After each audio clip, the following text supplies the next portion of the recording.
یا ایھا الذین آمنوا صلوا علیہ وسلموا تسلیما اللہم صل علی سیدنا و مولانا محمد معدن الجود والکرم وآلہ الکرام و اصحابہ العظام وابنہ الکریم وبارک وسلم صلاۃ و سلام علیک یا سیدی یا رسول اللہ صلی اللہ تبارک و تعالی علیہ وسلم۔ ابھی آپ نے صحابہ کرام اور اہل بیت عظام پر بہترین گفتگو سماعت فرمائی۔ میں چند باتیں آپ کے سامنے شہزادہ اعلیٰ حضرت تاجدار اہل سنت سرکار سیدنا مفتی اعظم رحمۃ اللہ تعالیٰ علیہ کے حوالے سے عرض کروں گا۔ رب تبارک و تعالیٰ سید الشہداء حضرت امام حسین اور سرکار مفتی اعظم کی استقامت کے صدقے حق پر استقامت عطا فرمائے۔ سامعین کرام و رفیقان گرامی، آج کا جو پرفتن دور ہے اور ہم یہاں پر امام حسین رضی اللہ تبارک و تعالیٰ اور سرکار مفتی اعظم کی بارگاہ میں خراج عقیدت پیش کرنے کے لیے حاضر ہیں، تو ہم اور آپ یہ کیوں مانتے ہیں کہ امام احمد رضا یہ مرکز اتحاد ہے؟ یعنی امام اہل سنت سرکار سیدی اعلیٰ حضرت کی بارگاہ کو ہم نے مرکز اتحاد کیوں مانا؟ اس کی وجہ یہ ہے کہ امام احمد رضا کی جو فکر ہم کو تعلیم دیتی ہے وہ یہی ہے کہ کروں مدح اہل دول رضا، پڑے اس بلا میں میری بلا میں گدا ہوں اپنے کریم کا میرا دین پارینہ نہیں۔ امام احمد رضا کی ذات یہ مرکز اتحاد کیوں ہے؟ کیونکہ امام احمد رضا یہ پوری امت کو یہ فکر دیتے ہیں کہ دہن میں زباں تمہارے لیے، بدن میں ہے جاں تمہارے لیے، ہم آئے یہاں تمہارے لیے، اٹھے بھی وہاں تمہارے لیے۔ امام احمد رضا کو ہم نے مرکز اتحاد کیوں مانا؟ کہ امام احمد رضا یہ وہ مرکز اتحاد ہے کہ تمام گستاخوں کے حوالے سے امام احمد رضا یہ نرمی یا سمجھوتے کی بات نہیں کرتے ہیں، بلکہ جتنے بھی گستاخ ہیں ان کے حوالے سے ہم کو یہ تعلیم دیتے ہیں کہ اندھیرے میں رہو، اجالے میں رہو، بھیڑ میں رہو، تنہا رہو، لیکن اپنا عمل یہ بناؤ کہ انہیں جانا، انہیں مانا، نہ رکھا غیر سے کام، للہ الحمد میں دنیا سے مسلمان گیا۔ بغیر کسی مبالغہ کے یہ کہا جا سکتا ہے کہ حضور غوث پاک کی عطا نے اعلیٰ حضرت سرکار کی صورت میں ہم کو ایک ایسی نعمت عطا فرمائی کہ امام احمد رضا یہ جماعت صحابہ،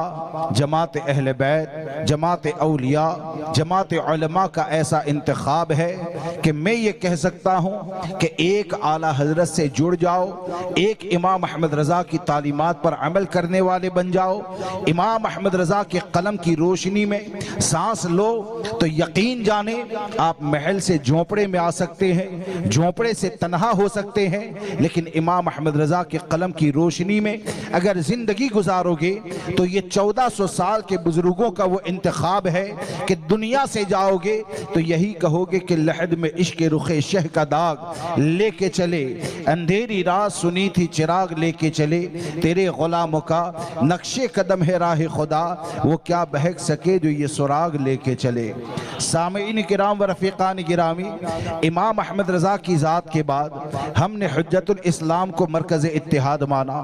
اس کے بعد سرکار مفتی اعظم کو مرکز اتحاد مانا، آج ہم حضور تاج الشریعہ کو مرکز اتحاد مانتے ہیں۔ آخر اس کی وجہ اور اس کا سبب کیا ہے کہ سرکار مفتی اعظم رحمت اللہ تعالیٰ علیہ نے اپنی محبت کی بنیاد